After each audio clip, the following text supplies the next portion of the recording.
honestly? Yes. Secretly, but honestly. No more secrets.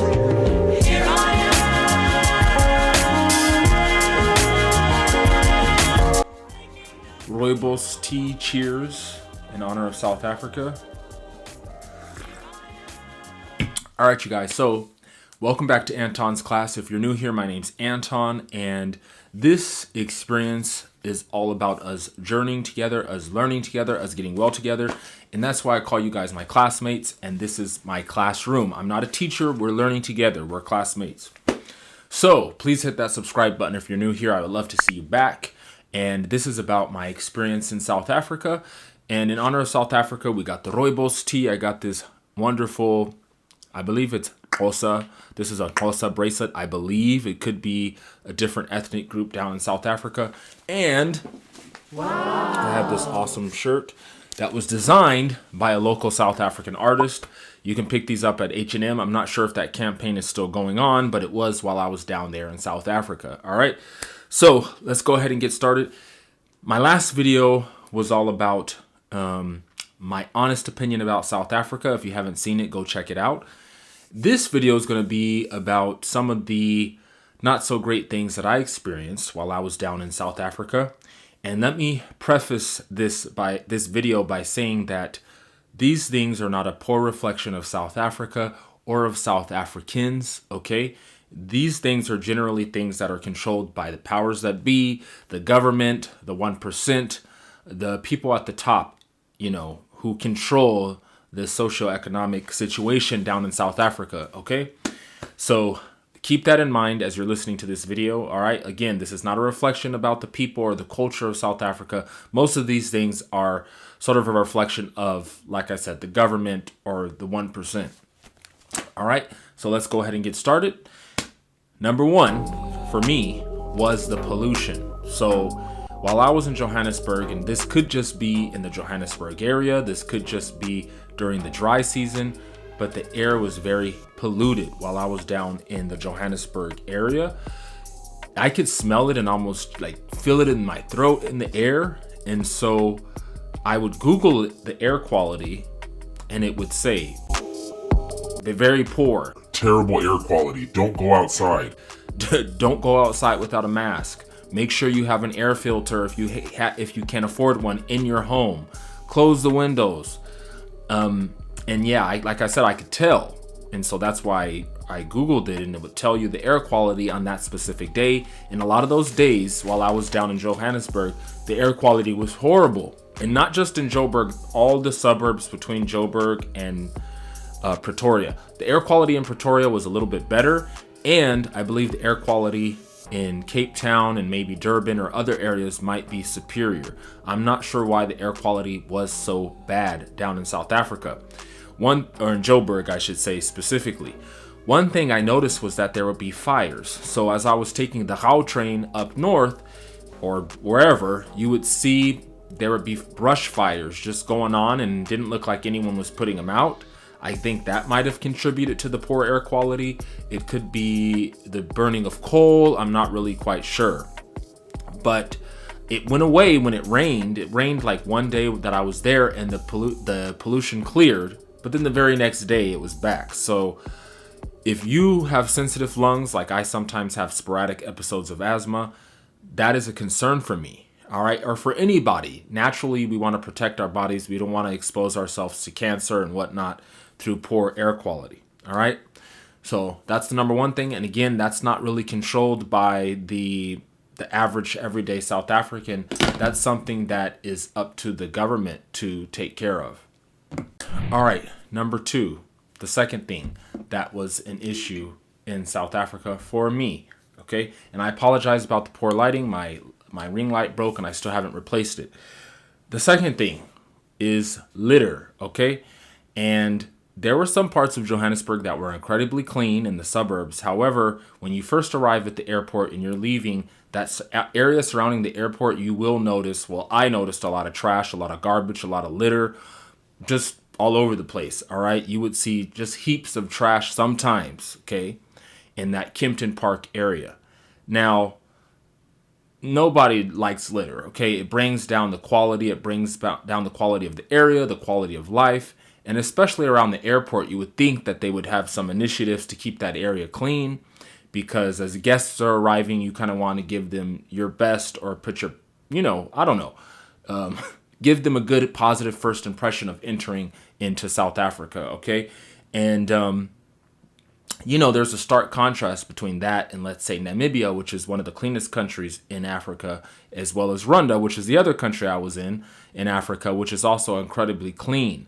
So I'm not sure what initiatives or incentives they can give to the people to keep the area clean, but I know that for some people that's not a priority, but it does downgrade the area. It brings down the vibe.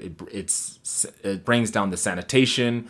Health, is related to sanitation. So that's another thing that I noticed. And again, it was not like that everywhere in the Johannesburg area, but it was like that around the airport, unfortunately. Okay. Number 3. Okay. And this is actually, I maybe should have put this on the other video about positive things, because it's about the power outages. And while I was there, or I'm sorry, not power outages, load shedding. Okay. It's a little bit different than a power outage. It's similar, but I think it's a little bit different. All right. There's a slight difference. While I was in Johannesburg, there were only 3 nights towards the end of my stay in June where there was load shedding in the area in which I was staying. I was staying near the Mall of Africa, in that neighborhood. Yeah, I forgot what it's called, but I'll put it up right here or right there. And so, yeah, that's the neighborhood I was staying in. And the good thing about South Africa was there was a schedule. You could look it up for your area, and it would tell you when there was going to be a power outage or load shedding. And so it was only for like 1 hour the first night, and the second night it was like for 2 hours, and the third night it was for 2 hours. And so it wasn't that bad. It was in the middle of the night, and I had stuff charged. I downloaded some Netflix or whatever on my laptop, and so I was good to go. So I want to say that's actually a positive thing, considering that in so many other countries, load shedding is way more burdensome. It takes way longer. It sometimes is unscheduled. It's unpredictable. And whereas for me, at least in South Africa, it was not a big issue. But I did have to mention it because for some people considering South Africa, that may be a concern. And I don't know, please, South Africans, go ahead and comment below if this is a regular occurrence, if it happens in all neighborhoods, in all cities, or at all times of the year, or is it generally only during specific times of the year? Take a sip. Number 4 would be the cost for locals specifically. So, me being privileged and coming to South Africa all the way from the United States and having the US dollars, yes, of course, it was less expensive than it is here in the US, okay? The cost of living, the prices. However, for local South Africans, I can imagine it is quite expensive unless, of course, people have the means, which many South Africans do, okay? However, like for example, the Gau train could be quite expensive sometimes, even for me. I was like, wow, this is kind of costly. You know what I mean? Some of the foods, I tended to watch my budget, of course, while I was down there. But even some of the foods were quite expensive. Compared to the US, it's much more affordable, of course, when you're coming down there with US dollars. But for the locals, I can imagine for some of the locals and for many of the locals in South Africa, it could be quite expensive, okay? So that's something that I have to mention here, because naturally that makes it difficult for people to save and, to pay for education or whatever the case may be. All right. So I told you this video would be short, I think, because there aren't many things. All right. Last but not least would be the crime down in South Africa. Now, I have to add a caveat. Nothing happened to me while I was down in South Africa. Okay, so that's a huge plus. Again, I was very fortunate. I had no negative experiences like that related to crime while I was down in South Africa for that month. Okay. However, the reason I have to bring it up is because I know it's a topic that a lot of people are concerned about, so I want to offer my perspective. So, first and foremost, crime is 99% of the time, it's the result of economic downturn. It's the result of lack of opportunities, the result of lack of jobs, the result of lack of education. And these are things that the government has to provide and that the government has to remedy. I'm not saying everything is the responsibility of the government. However, in the case of the high crime in South Africa, it's not a poor reflection of the South Africans. In general, there's large inequality down in South Africa, unfortunately. All right. And that's no one person's fault. That kind of falls at the 1%. You have this 1% class, this upper class, who has ridiculous amounts of resources. And then you have the rest of the people who are attempting to have that opportunity, right? To get jobs, to start businesses. And it's not that easy. Okay.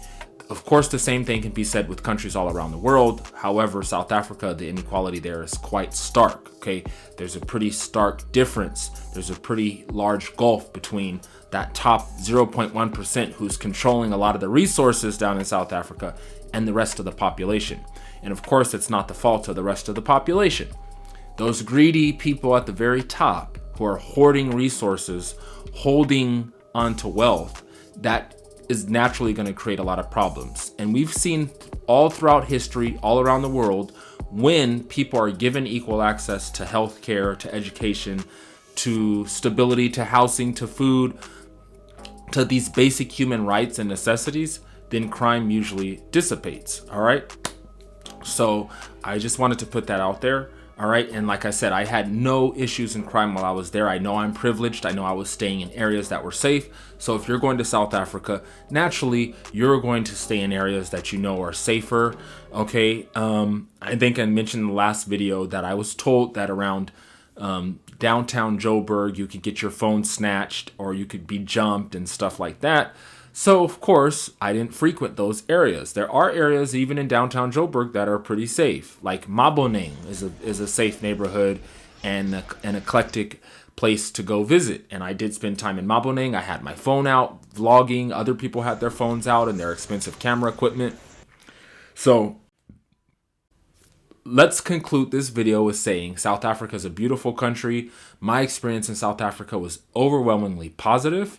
And I do recommend you go. Okay, this video is not to talk down about South Africa or South Africans. Okay, it is a beautiful country with so much potential. And I am going to make another video talking about why I would literally consider moving there. Okay, and I'm actually talking that over with my partner. And it's something that I'm considering because South Africa has so much to offer. It is a beautiful country. All right, but you guys, I'm all out for today. Like I said, if you're new here, please hit that subscribe button. I would love to see you back. And go and check out some of my other videos. All right. If this video was kind of depressing, go check out the video that I did previously over here on my honest opinion about South Africa. And you'll see that it was overwhelmingly positive. Okay. I'll talk to you later.